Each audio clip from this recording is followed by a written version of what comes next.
how to enter parent access code for unlock the device. Hello everyone, I'm here to guide you how you can enter the parent access code for unlocking the device. So to enter the parent access code for unlocking a device by using your Google Family link, you have to follow this step. First of all, unlock the device. Start by attempting to unlock the child device. You will see a prompt asking for the parent access code.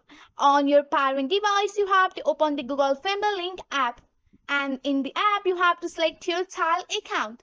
And you have to tap on the manage setting and the account info. Look for the option level as parent access code or unlock code. You can go back to the child device and input the access code that you have retrieved.